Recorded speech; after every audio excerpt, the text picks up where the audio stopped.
ಪ್ರೇಮದ ಕಾಣಿಕೆ ಇದೊಂದು ರೀತಿ crime thriller cinema. Upendra Kumar ಈ ಸಿನಿಮಾದ ಮ್ಯೂಸಿಕ್ ಡೈರೆಕ್ಟರ್. ಸಮಥಿಂಗ್ ನಂಗೆ ಈ ಸಿನಿಮಾ ಅಂದರೆ ನೆನಪಾಗುವುದು ಬಾನಿಗೊಂದು ಎಲ್ಲೆ ಎಲ್ಲಿದೆ ಹಾಡು. ಈ ಸಿನಿಮಾದಲ್ಲಿ ಬಳಕೆ ಆಗಿರೋದು ಅಣ್ಣವ್ರದೇ ಕಾಡಿ, ಬಾನಿಗೊಂದು ಎಲ್ಲೆ ಎಲ್ಲಿ, ಬಾನಿಗೊಂದು ಎಲ್ಲೆ ಎಲ್ಲಿದೆ. ಸಲೀಂ ಜಾವೇದ್ ಅವರ ಕತೆ ಕನ್ನಡದಲ್ಲಿ ಮೊಟ್ಟ ಮೊದಲು ಬಳಕೆ ಆಗಿದ್ದು ಪ್ರೇಮದ ಕಾಣಿಕೆ. ಆಮೇಲೆ ರಾಜನನ್ನ ರಾಜನ ಸಲೀಂ ಜಾವೇದ್.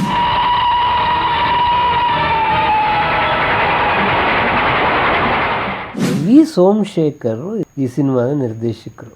ವಿ ಸೋಮಶೇಖರ್ ಮದುವೆಗೆ ಅಣ್ಣವ್ರು ಹೋಗಿದ್ರು. ಮದುವೆ ಗಂಡೆಲ್ಲೂ ಕಾಣ್ತಾ ಇಲ್ಲ ಅಂತ ಅಣ್ಣವರು ಹೇಳಿದ್ರಂತೆ, ಎಲ್ಲೋ ಅಡುಗೆ ಮನೇಲಿ ಹಪ್ಪಳ ತಿಂತಿರ್ಬೇಕು ನೋಡಿ. ಭಾರತಿ ಅಣ್ಣವ್ರನ್ನ ಬಂದು ಕೇಳ್ತಾರೆ, ಅಲ್ಲ ಅಣ್ಣವ್ರು ಆ ಸಿನಿಮಾ ಮುಗಿಸ್ಬೇಕು, ನಾನು ಇದನ್ನು ಪ್ರೇಮದ ಕಾಣಿಕೆ ಸ್ವಲ್ಪ ಮುಂದೆ ಹಾಕ್ಕೊಳಕ್ಕೆ ಸಾಧ್ಯನಾ ಅಂತ. ಆವಾಗ ಅಣ್ಣವ್ರು ಆಯಿತು ಅಂಥೇಳಿ ಆ ಟೈಮಲ್ಲೇ ತ್ರಿಮೂರ್ತಿ ಮಾಡಿದ್ದು ನಾನು. ಸೊ ಪ್ರೇಮದ ಕಾಣಿಕೆ ವಿಶೇಷ ಅಂತಂದರೆ ಪುನೀತ್ ರಾಜ್ಕುಮಾರ್ ಮತ್ತು ಪೂರ್ಣಿಮಾ ಇಬ್ಬರು ಅಭಿನಯಿಸಿದ್ರು. ರಾಜ್ಕುಮಾರ್ ಇಬ್ಬರು ಮಕ್ಕಳು ಅಭಿನಯಿಸಿದಂಥ ಸ್ಕೇಟಿಂಗನ್ನು ಅಣ್ಣವರು ಸಿಮ್ಲಕ್ಕೆ ಹೋದ್ಮೇಲೆ ಕಲ್ತ್ಕೊಳ್ತಾರೆ. ಕೊನೆಯ ದಿನ ಸ್ಕೇಟಿಂಗ್ನ ಮುಗಿಸ್ಕೊಂಡು ಬರುವಾಗ ಒಂದು ಜೀಪು ಒಂದು 500 ಅಡಿ ಕೆಳಗೆ ಬೀಳುತ್ತೆ. ಸೊ ಯಾರಿಗೂ ಏನೂ ಹಾನಿಯಾಗಲ್ಲ. ಇದನ್ನು ಜಯಮಾಲನು ನೆನಪು ಮಾಡ್ಕೊಳ್ತಿದ್ರು, ಅಣ್ಣವರು ನೆನಪು ಮಾಡ್ಕೊಳ್ತಿದ್ರು.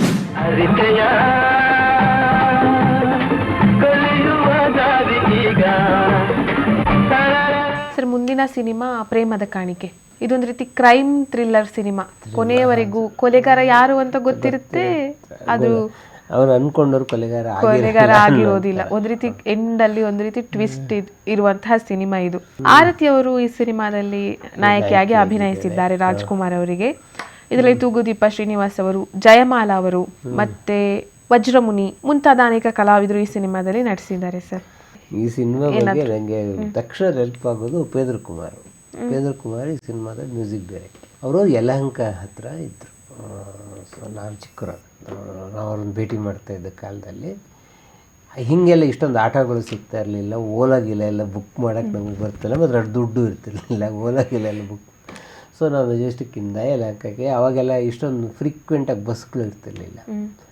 ಸೊ ಒಂದು ಅರ್ಧ ಗಂಟೆಗೋ ಒಂದು ಬಸ್ ತಪ್ಪರು ಒಂದು 3/4 ಗಂಟೆ ಕಾಯಬೇಕು, ಹೋಗ್ಬಿಟ್ಟು ಆಮೇಲೆ ಒಂದು 40 ನಿಮಿಷ ನಡಿಬೇಕು ಯಲಹಂಕದ. ಯಾಕಂದರೆ ಯಲಹಂಕ ಈಗಿನಷ್ಟು ಬೆಳೆದಿರಲಿಲ್ಲ. ಉಪೇಂದ್ರ ಕುಮಾರ್ ಮನೆಗೆ ಹೋದರೆ ಗೀತಾ ಮೇಡಮ್ ಅವ್ರ ಹೆಂಡತಿ HB ಗೀತಾ ಅಂತ. ಗೀತಾ ಮೇಡಮ್ ಕೇಳೋರು ಊಟ ಆಯ್ತೇನಪ್ಪ ಅಂತ. ಸೊ ನಾವು ದೊಡ್ಡ ಸಂಗೀತ ನಿರ್ದೇಶನ ಊಟ ಆಗಿಲ್ಲ ಅಂತ ಹಿಂಗೆ ಹೇಳ ಅವ್ರ ಮನೆಗೆ ಅಲ್ವಾ, ಆಯಿತು ನೀರು ತಲ್ಕೊಡೋರು. ಆವಾಗ ಉಪೇಂದ್ರ ಕುಮಾರ್ ಬಂದ್ಬಿಟ್ಟು ವಾಯ್ಲಿನ್ ತೊಗೊಂಡು ಬಾನಿಗೊಂದು ಎಲ್ಲೆ ಎಲ್ಲಿದೆ ನುಡ್ಸೋರು.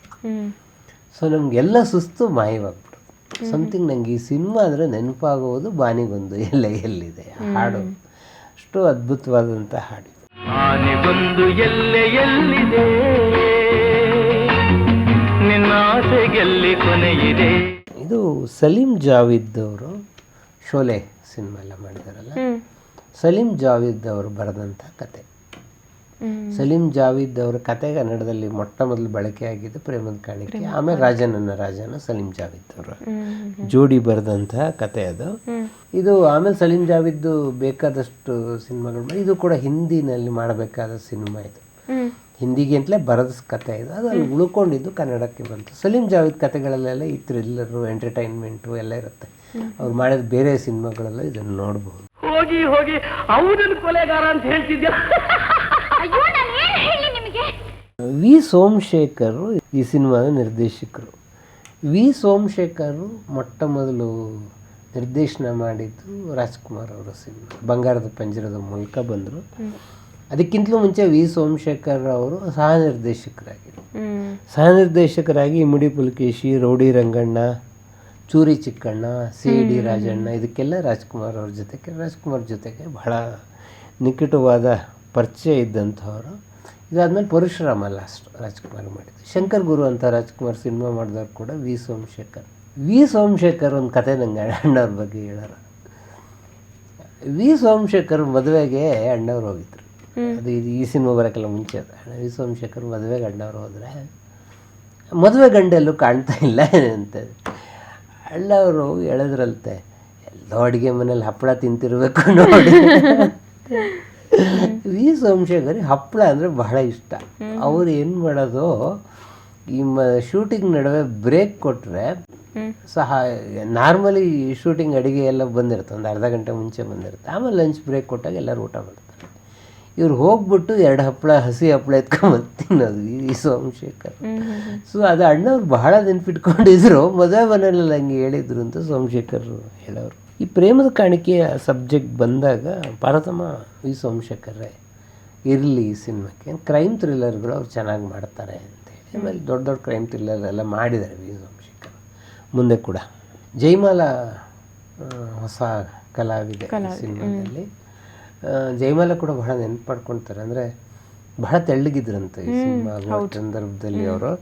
ಅದಕ್ಕೆ ಅಣ್ಣವರು, ಇಲ್ಲ ನಿಮ್ಗೆ ಸ್ವಲ್ಪ ನಾನ್ ವೆಜ್ ತಿಂತೀಯಲ್ವಾ, ಕೋಳಿ ಗಿಳಿ ತಿನ್ನಬೇಕು, ಗಟ್ಟಿಯಾಗಬೇಕು ಈ ಸಿನಿಮಾ ಮುಗಿಬೇಕಾದ್ರೆ ಅಂತ ಹೇಳ್ಬಿಟ್ಟು ಆಮೇಲೆ ಅದಕ್ಕೆ ಒಂದು ಇಂಜೆಕ್ಷನ್ನು ಡಾಕ್ಟರ್ ತಗೊಳ್ಸ್ಕೊಂಡ್ರು. ಸೊ ಅವರೇ ಅಣ್ಣವರು, ಇಂಜೆಕ್ಷನ್ ತೊಗೊಂಡೆ ನೀನು ಅಂತ ಹೇಳ್ಬಿಟ್ಟು ಈ ಸಿನಿಮಾ ಮುಗಿಯೋಷ್ಟರೊಳಗೆ ಗಟ್ಟಿ ಆಗ್ಬೇಕು ನೀನು. ಅದನ್ನು ಜಯಮಾಲ ತುಂಬ ನೆನಪು ಮಾಡ್ಕೊಂಡು ನಾನು ಇನ್ನೊಂದ್ಸಲ ಹೇಳಿದ್ದೆ. ಸೊ ಜಡೆ ಹಾಕ್ತಾಯಿದ್ರು ಅಂತೇಳಿ ಅಣ್ಣವರು. ಅಂದರೆ ಹೊಸ ಕಲಾವಿದರನ್ನು ಅವ್ರ ಆ ಥರ ಪ್ರೋತ್ಸಾಹ ಕೊಡ್ತಾಯಿದ್ರು. ಮತ್ತು ಈ ಸಿನಿಮಾ ಸಂದರ್ಭದಲ್ಲೇ ಆರ್ತಿ ಅವರು ಬಿಳಿ ಹೆಂಡತಿ ಸಿನಿಮಾದಲ್ಲಿ ಅಭಿನಯಿಸ್ತಾ ಇದ್ದರು. ಆವಾಗ ಅವರು ಮಾರ್ಗರೇಟ್ ಆ ಸಿನಿಮಾದ ವಿದೇಶದಲ್ಲಿ ಬಿಳಿ ಹೆಂಡತಿ ರೋಲ್ ಮಾಡಿದಾರಲ್ಲ, 45 ದಿವಸದಲ್ಲಿ ಆ ಸಿನಿಮಾ ಮುಗಿಬೇಕಾಗಿತ್ತು.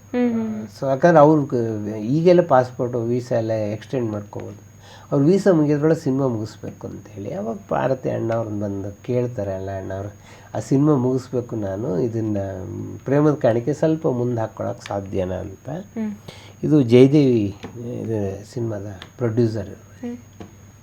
ಆವಾಗ ಅಣ್ಣವ್ರು ಆಯಿತು ಅಂಥೇಳಿ ಆ ಟೈಮಲ್ಲೇ ತ್ರಿಮೂರ್ತಿ ಮಾಡಿದ್ದು, ನಾನು ಆ ಕಥೆಯನ್ನು ಹೇಳಿದೆ. ಆಮೇಲೆ ಪ್ರೇಮದ ಕಾಣಿಕೆ ಕಂಟಿನ್ಯೂ ಆಗುತ್ತೆ. ಪ್ರೇಮದ ಕಾಣಿಕೆಯಲ್ಲಿ ಏನು ಅಂತಂದರೆ ಒಂದು ಸಿಮ್ಲಾದಲ್ಲಿ ಶೂಟಿಂಗ್ ಎಲ್ಲ ಇತ್ತು, ಹಾಗಾಗಿ ಅದ್ರ ಸ್ವಲ್ಪ ಟೈಮು ಸ್ಪ್ಯಾನು ಜಾಸ್ತಿ ತಗೊಂಡು. ಸೊ ಪ್ರೇಮದ ಕಾಣಿಕೆ ವಿಶೇಷ ಅಂತಂದರೆ ಪುನೀತ್ ರಾಜ್ಕುಮಾರ್ ಮತ್ತು ಪೂರ್ಣಿಮಾ ಇಬ್ಬರು ಅಭಿನಯಿಸಿದ್ದಾರೆ. ರಾಜ್ಕುಮಾರ್ ಇಬ್ಬರು ಮಕ್ಕಳು ಅಭಿನಯಿಸಿದಂಥ ಈ ಸಿನಿಮಾದಲ್ಲಿ. ಮತ್ತು ಪೂರ್ಣಿಮಾಗೆ ಅತ್ಯುತ್ತಮ ಬಾಲ ಕಲಾವಿದೆ ಪ್ರಶಸ್ತಿ ಕೂಡ ಈ ಸಿನಿಮಾಗೆ ಬರುತ್ತೆ. ಅಂದರೆ ಪೂರ್ಣಿಮಾ ಮತ್ತೆ ಮುಂದುವರಿಸಲ್ಲ ಅಷ್ಟೇ.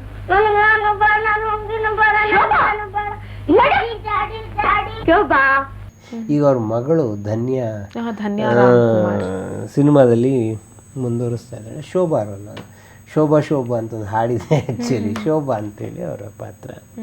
ಮನೋಹರ್ ರಾಜ್ಕುಮಾರ್ ಹೆಸರಲ್ಲಿ, ಸೀತಾ ಆರ್ತಿ ಹೆಸರು, ಕುಮುದ ಜಯಮಾಲ ಅವರ ಹೆಸರು. ಸೊ ಇದರಲ್ಲಿ ಅದೇ ಒಂದು ಟ್ವಿಸ್ಟ್ ಇದೆ, ಅಂದರೆ ಮಗಳನ್ನ ನೋಡ್ಕೊಳಕ್ಕೆ ಬೇಕು ಅಂತ ಅವನು ಅಡ್ವರ್ಟೈಸ್ಮೆಂಟ್ ಕೊಟ್ಟಿರ್ತಾನೆ. ಅವಳು ರೈಲಲ್ಲಿ ಬರುವಾಗ ಅವಳ ಕೊಲೆಯನ್ನು ನೋಡ್ಬಿಟ್ಟಿರೋದ್ರಿಂದ ಅವಳು ಏನನ್ನು ಮಾಡಬೇಕು ಅಂತ ಹೇಳ್ತಾಳೆ. ಅವಳು ಕೊನೆಗೆ ಅವಳಿಗೆ ಇವನು ಇರೋ ವಿಷಯ ಏನು ನಡೀತು ಅನ್ನೋದನ್ನು ಹೇಳ್ತಾಳೆ. ಅವಳು ಪೊಲೀಸ್ನವ್ರಿಗೆ ಹೇಳಬಾರ್ದು ಅಂದರೆ ಪೊಲೀಸ್ನವ್ರಿಗೆ ಅವಳ ಮೇಲೆ ಅನುಮಾನ ಶುರುವಾಗುತ್ತೆ. ಹೀಗೆ ಸಸ್ಪೆನ್ಸು ಬಿಲ್ಡಪ್ ಆಗ್ತಾ ಹೋಗುತ್ತೆ. ಇದು ಇದರಲ್ಲಿ ರಾಜಶಂಕರ್ ಸೂಪರಿಂಟೆಂಡೆಂಟ್ ಆಫ್ ಪೊಲೀಸ್ ಮಾಡಿದ್ದಾರೆ. ತೂಗುದೀಪ ಶ್ರೀನಿವಾಸ್ ಇನ್ಸ್ಪೆಕ್ಟರ್ ರೋಲ್ ಮಾಡಿದ್ದಾರೆ. ವಜ್ರಮುನಿ ವಿಲನ್ ರೋಲ್, ಕ್ಲೈಮ್ಯಾಕ್ಸಲ್ಲಿ ಮಾತ್ರ ಬರುವಂಥ ರೋಲ್ ವಜ್ರಮುನಿದು. ಇದು ಸಿಮ್ಲಾದಲ್ಲಿ ಹಿಮಾವೃತ ಸ್ಕೇಟಿಂಗನ್ನು ಅಣ್ಣವರು ಸಿಮ್ಲಾಕ್ಕೆ ಹೋದ್ಮೇಲೆ ಕಲ್ತ್ಕೊಳ್ತಾರೆ. ಅದರಲ್ಲಿ ಸ್ಕೇಟಿಂಗ್ ಒಂದು ಹಾಡಿದೆ, ನಗುವೆಯ ಹೆಣ್ಣೆ ನಾನು ಜಾರಿ ಬೀಳುವಾಗ ಅಂತೇಳಿ.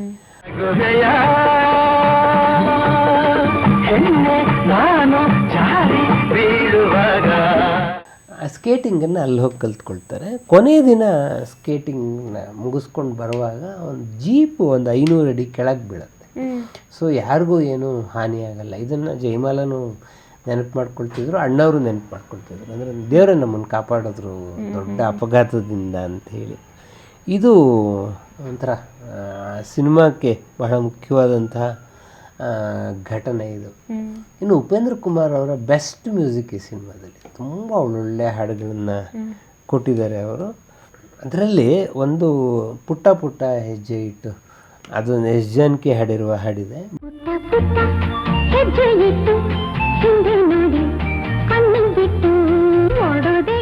ಬಾನಿಗೊಂದು ಎಲ್ಲೆ ಎಲ್ಲಿದೆ ಅಂತೂ ಬಹಳ ಇದು. ಬಾನಿಗೊಂದು ಎಲ್ಲೆ ಎಲ್ಲಿದೆ ಶೂಟಿಂಗ್ ಆಡುವಾಗ ಅವನು ಮನೆಯಲ್ಲಿ ಕುತ್ಕೊಂಡು ಅವಳು ಆ್ಯಕ್ಚುಲಿ ಪೊಲೀಸಿಗೆ ಕಂಪ್ಲೇಂಟ್ ಕೊಡ್ತಾನೆ ಆವಾಗ ಹಾಡುವಂಥ ಹಾಡಿದ್ದು.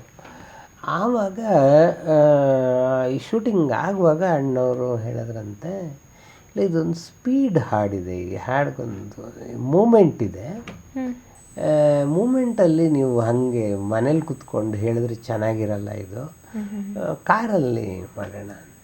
ಸೊ ಕಾರ್ ಎಲ್ಲಿಂದ ತರೋದು ಅಂದರೆ ಅಣ್ಣವ್ರದ್ದೇ ಕಾರು. ಈ ಸಿನಿಮಾದಲ್ಲಿ ಬಳಕೆ ಆಗಿರೋದು ಅಣ್ಣವ್ರದ್ದೇ ಕಾರು. ಈ ಬಾನಿಗೊಂದು ಎಲ್ಲೆ ಎಲ್ಲಿದೇನಲ್ಲಿ ಇದು ಒಂದು ಬಹಳ ದೊಡ್ಡ ಲಿಫ್ಟನ್ನು ಕೊಡುತ್ತೆ. ಒಂದು ಕಾರಲ್ಲಿ ಹಾಡೋದ್ರಿಂದ ಈ ಹಾಡಿಗೆ ಒಂಥರ ಮೂಮೆಂಟ್ ಸಿಕ್ಕಿದೆ. ಮನೇಲಿ ಕುತ್ಕೊಂಡು ಹಾಡಿದ್ರೆ ಈ ಎಫೆಕ್ಟ್ ಸಿಗ್ತಿರ್ಲಿಲ್ಲ. ಇದು ಅಣ್ಣವ್ರಿಗೂ ಅಂದರೆ ಆ ಸೂಕ್ಷ್ಮಗಳು ಎಷ್ಟು ಚೆನ್ನಾಗಿ ಗೊತ್ತಿತ್ತು ಅನ್ನೋದಕ್ಕೆ ಇದೊಂದು ಬಹಳ ದೊಡ್ಡ ಉದಾಹರಣೆ. ವಿಷಾದವಾಗಲಿ ವಿನೋದವಾಗಲಿ ಅದೇನೇ ಆಗಲಿ. ಆಮೇಲೆ ಅಣ್ಣವ್ರಿಗೆ ಬಹಳ ಪ್ರಿಯವಾದ ರಾಗ 2 ಪೀಲ್ ಮತ್ತು ಕಾಫಿ, ಅಥವಾ ಉಪೇಂದ್ರ ಕುಮಾರ್ ಹೇಳೋರು. ಉಪೇಂದ್ರ ಕುಮಾರ್ ಪೀಲಲ್ಲಿ ಕಂಪೋಸ್ ಮಾಡೋರು. ಕಾಫಿ ರಾಗದಲ್ಲಿ ಅದು ಬಹಳ ಕಾಪಿ ರಾಗ. ಸೊ ಯಾರೋ ಕಾಮೆಂಟ್ ಕಾಫಿ ಅಲ್ಲ ಅದು ಅಂಥೇಳಿ, ಅದು ಆ್ಯಕ್ಚುಲಿ ಪರ್ಷಿಯನ್ನಿಂದ ಬಂದಿರೋ ಶಬ್ದ ಆದ್ದರಿಂದ ಫಾ ಇದೆ ಅಲ್ಲಿ, ಅದು ಕಾಫಿ ಅಲ್ಲ, ಅದು ಕಾಪಿನೂ ಅಲ್ಲ, ಅದು ರಾಗ ಕಾಫಿ. ಸೊ ಆ ರಾಗದಲ್ಲಿ ಇದು ಯಾರು ಬರೆದ ಕಥೆಯೋ ಕಂಪೋಸ್ ಆಗಿದೆ. ಅಣ್ಣವ್ರು ಬಹಳ ಅದ್ಭುತವಾಗುತ್ತೆ. ಅದೊಂದು ಗಜಲ್ ಸ್ಟೈಲ್ನಲ್ಲಿ ಇರ್ತಕ್ಕಂಥದ್ದು. ಆವಾಗೆಲ್ಲ ರಾಜ್ ಕಪೂರ್ ಒಂದು ಟ್ರೆಂಡ್ ಶುರು ಮಾಡಿರೋರು. ಅಂದರೆ ನಿಮಗೆ ಕೀಬೋರ್ಡ್ ನುಡಿಸ್ಕೊಂತ ಹಾಡು ಹೇಳೋದು, ಅವ್ರ ಹಿಂದ್ಗಡೆ ಯಾರೋ ಬಂದು ನಿಂತ್ಕೊಳ್ತಾರೆ. ಇದು ಹಿಂದಿ ಸಿನಿಮಾದ ರಾಜ್ ಕಪೂರ್ ಸಿನಿಮಾದಲ್ಲಿ ತುಂಬ ಸಿಗುತ್ತೆ. ಅಥವಾ ಆಮೇಲೆ ಸುನಿಲ್ ದತ್ ಕೆಲವು ಇಂತಹ ಹಾಡುಗಳನ್ನು ಮಾಡಿದ್ದಾರೆ. ಅಣ್ಣವ್ರು ಈ ಥರದ್ರಲ್ಲಿ ಕಮಲದ ಹೂವಿಂದ ಕೆನ್ನೆಯ ಮಾಡಿದನು ಅಂತ ಒಂದು ಬಾಳು ಬೆಳಗಿತು ಸಿನಿಮಾದಲ್ಲಿ ಒಂದು ಹಾಡಿದೆ. ಅದೇ ಥರದ ಮತ್ತು ಈ ಸಿನಿಮಾದ ಬಹಳ ಇಂಪಾರ್ಟೆಂಟ್ ಸನ್ನಿವೇಶಲ್ಲಿ ಬರುತ್ತೆ ಇದು. ಈ ಹಾಡು ಆದಮೇಲೆ ಗೊತ್ತಾಗೋದು ಆರ್ತಿಗೆ. ಸೊ ಫ್ಲ್ಯಾಶ್ ಬ್ಯಾಕಲ್ಲಿ ಏನು ನಡೀತು ಅಂಥೇಳಿ ಹಾಡನ್ನು ತುಂಬ ಚೆನ್ನಾಗಿ ಬಳಸ್ಕೊಂಡಿದ್ದಾರೆ. ಇದು ಯಾರು ಬರೆದ ಕಥೆಯೋ. ಆಮೇಲೆ ನಾ ಬಿಡಲಾರೆ ಎಂದು ನಿನ್ನ ಇದರೆಲ್ಲ ಬಹಳ ಇಂಟ್ರೆಸ್ಟಿಂಗ್ ಡ್ಯೂಯೆಟ್. ಅದು ಒಂಥರ ಕಾಲವನ್ನು ಅವರು ತುಂಬ ಚೆನ್ನಾಗಿ ತಗೊಂಡು ಹೋಗಿರೋವಂಥ ಹಾಡದು. ಉಪೇಂದ್ರ ಕುಮಾರ್ ತುಂಬ ಒಳ್ಳೆಯ ಕಂಪೋಸಿಷನ್ ಮಾಡ್ತಾರೆ. ಈ ನಗುವೆಯ ಹೆಣ್ಣು ಮತ್ತು ನಾ ಬಿಡಲಾರೆ ಎಂದು ನಿನ್ನೆ 2 ಹಾಡನ್ನು ವಿಜಯ ನರಸಿಂಹ